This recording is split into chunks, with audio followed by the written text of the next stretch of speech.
பார்த்தவங்க இன்னைக்கு என்ன குழம்புனா மீன் குழம்பு.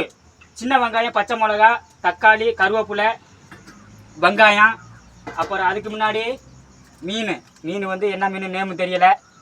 சந்தையில் வாங்கிட்டு வந்தேன். அழகாக வெட்டி இங்கே 4 வாட்டி உப்பை போட்டால் நல்லா அலசனை மீன் எடுத்து வச்சாச்சு. அங்கே வந்து மிளகாயில் தண்ணி ஊற்றி உப்பை போட்டு ஊற வச்சுருக்குறோம்.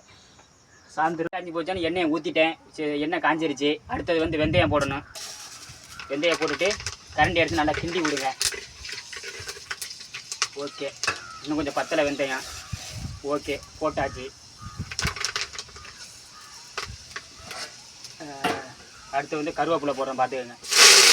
கருவேப்பிலை இந்தா போடுது. கருவேப்பிலை, பச்சை மிளகா வதங்கிருச்சு. அதுக்கு சின்ன வெங்காயம் போடணும். எந்த குழம்பு வந்து சின்ன வெங்காயம் என்ன போடணும், நல்லா டேஸ்ட்டாகவும் கிடைக்கும். சின்ன வெங்காயம் நல்லா போட்டு வதக்குங்க. சின்ன வெங்காயம், தக்காளி வதங்கலைன்னா நிறைய கல் உப்பு வேணாம். அதில் இது குழம்புலையும் கல் உப்பு சேர்த்துருப்பீங்க. அதில் புளி காய்ச்சி தண்ணி ஊற்றியாச்சு, கரைச்சி வச்சாச்சு. அடுத்து வந்து கொஞ்சோண்டு உப்பு. வெங்காயம் தக்காளி வதங்கலாம், லைட்டாக போட்டிங்கன்னா வதங்கிடும். அப்படி கிட்ட வாங்க.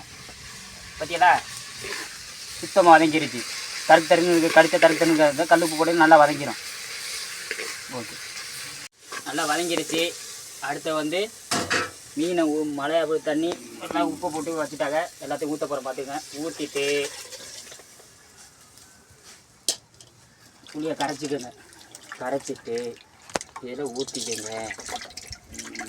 ஊற்றிட்டு ஏன்னா கவுச்சி அடிச்சு கிடக்கும் குழம்பு, அதனால தான் புளி சேர்க்குறது. மாங்காய் இல்லை, மாங்காய் போட முடியாது. கோடை மாங்காய் காய்க்காது. ஓகே, அவ்வளோதான். கிண்டி விட்டுக்குங்க. கிண்டி விட்டுக்கிட்டு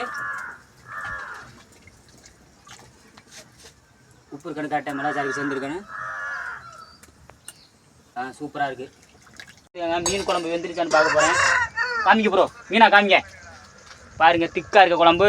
ஓகே ப்ரோ, ஒரு மீன் எடுத்து வைக்கிறேன், பார்த்துங்க. வெந்துருச்சு. கொஞ்சோண்டு குழம்பும் மீனும் போடுறேன், பார்த்துக்கோங்க. ஓகே ப்ரோ, பார்த்துக்கோங்க. மீன் இறக்காச்சு. பார்த்துங்க, முழு மீன், புதுக்குடி குட்டி பயிர் சமையல். இங்கே அதுங்க மீன் திக்க போகிறேன். குழம்புல பிச்சு குழம்புல தொட்டு செம்மையாக இருக்குது. குழம்பு குடிக்க போகிறேன், பார்த்துங்க.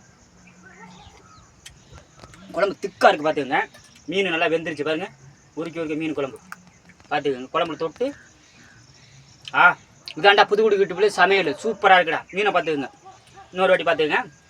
பிச்சு குழம்ப தொட்டு சாப்பிடணும். திக்காக வைக்கணும் குழம்பு. இட்லிக்கு தோசைக்கு நல்லாயிருக்கும். செமையாக இருக்கா, டேஸ்ட்டு சூப்பர். கிட்டி சமையல் பிடிச்சிருந்தா லைக் பண்ணுங்கள், ஷேர் பண்ணுங்கள். இதாண்டா புதுக்குடி சமையல் சூப்பராக இருக்குது.